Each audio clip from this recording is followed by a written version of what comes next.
اس T V شو کے بیان میں دو طرح کے جرم کا ارتکاب کر چکے ہیں۔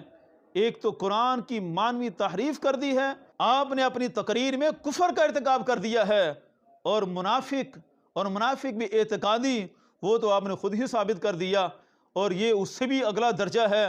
بسم اللہ الرحمن الرحیم، صلی اللہ علی حبیبہ محمد وآلہ وسلم۔ ناظرین کرام، مناظرہ لودھراں کے حوالہ سے آپ سب کو مکمل معلومات مل چکی کہ ہم وہاں پر پہنچے اور بڑی تلاش کی، بڑی جستجو کی، کمادوں میں ٹیمیں روانہ کی، ہر طرح کا مارکا مارا کہ کسی طرح سے یہ حضرات مل سکیں، لیکن یہ حضرات دریافت نہیں ہوئے۔ تو بالآخر جناب قبلہ عرفان شاہ صاحب ٹی وی کے سکرین پر دریافت ہوئے، تو میں مبارکباد پیش کرتا ہوں کہ کمادوں سے نکلنے میں وہ کامیاب ہو گئے۔ تو کمادوں کے اندر کوئی سانپ، کوئی بچھو اس طرح کا ڈس لیتا تو وہ بھی بڑا مسئلہ تھا۔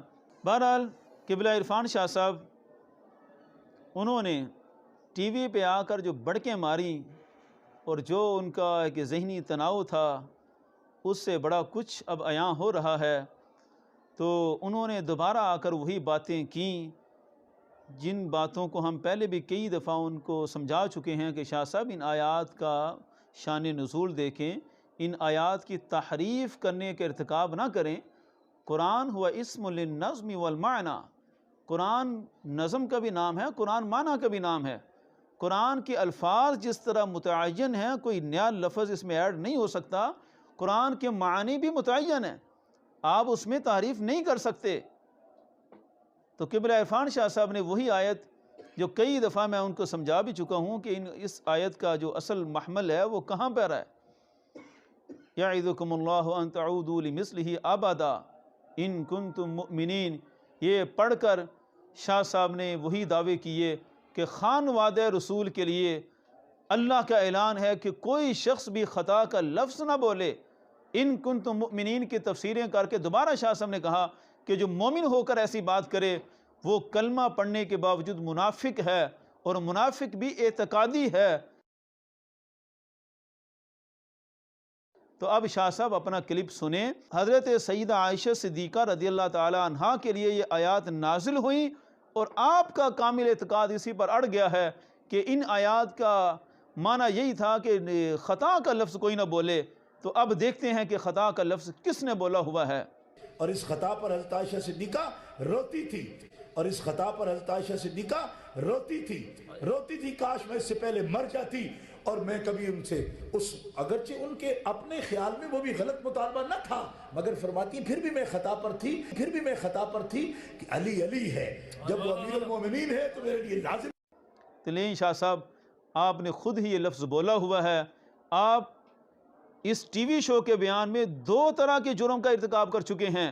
ایک تو قرآن کی مانوی تحریف کر دی ہے، تحریف بھی دو طرح سے، کہ قرآن میں لفظ خطا کا کوئی حکم نہیں ہے کہ لفظ خطا بولنے سے منع کیا گیا۔ قرآن میں تو زنا کی تہمت سے منع کیا گیا تھا۔ حضرت عائشہ صدیقہ رضی اللہ تعالی عنہا کی ذات اقدس کے بارے میں جو بدبخت تہمتیں لگاتے تھے، قرآن نے ان کو منع کیا تھا۔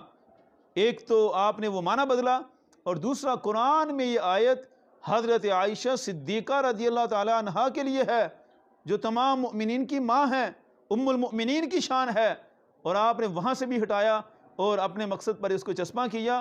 لہذا قرآن میں تحریف کی، اور تحریف بھی ڈبل کی ہے۔ تو قرآن کی تحریف کا کیا حکم ہے، یہ اصحاب افتاء فیصلہ کریں گے کہ جو قرآن کا لفظ بدل دے اس کا کیا حکم ہوتا ہے۔ قرآن کا لفظ بدلنا بھی کفر ہے، قرآن کے معانی کو اپنی خواہشات کے تابع کرنا بھی کفر ہے۔ شاہ صاحب، آپ نے اپنی تقریر میں کفر کا ارتکاب کر دیا ہے، اور منافق بھی اعتقادی، وہ تو آپ نے خود ہی ثابت کر دیا، اور یہ اس سے بھی اگلا درجہ ہے۔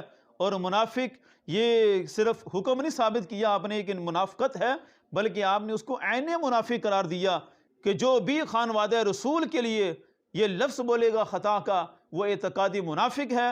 اپنا یہ بیان اب پختہ رکھیں اور اپنی ذات پر اس کو نافذ کریں۔ شریعت کسی کے گھر کی لونڈی اور غلام نہیں ہے کہ ایک پر نافذ کریں دوسرے پر روک دیں۔ شریعت کا قانون بادشاہ، وزیر، امیر، فقیر، ہر صدی، ہر گھنٹے دنیا کے ہر فرد کے لیے برابر ہے۔ اگر یہی حکم ہے تو اپنے آپ پر چسپاں کریں اور ثابت کریں کہ آپ کیا ہیں، اور اپنی تقریر میں آپ یہ اب رجوع نہیں کر سکتے، آپ اپنا بیان بدل نہیں سکتے۔ میں نے جب سے یہ کلپس دیے ہیں کہ شاہ صاحب آپ نے یہ ارتکاب کیا، گزشتہ 6 مہینوں سے آپ دلائل دیتے آ رہے ہیں، اور میرے پاس وہ سارا ریکارڈ موجود ہے، اور میں انشاءاللہ وہ اپنے موقع پر پیش کروں گا کہ آپ نے دلائل دیے کہ سید عائشہ صدیقہ رضی اللہ تعالیٰ عنہ کو کہا جائے گا، اور ان کو کہنا بنتا ہے، تو ان کی ذات میں کہتے ہیں، اور پھر کہتے ہیں قرآن میں منع بھی کیا۔ شاہ صاحب ذرا ٹھنڈے دماغ سے، ہوش و حواس سے، آپ بہت زیادہ ہائپر ہو جاتے ہیں، اتنے جذبات میں مسائل سمجھ نہیں لگتے۔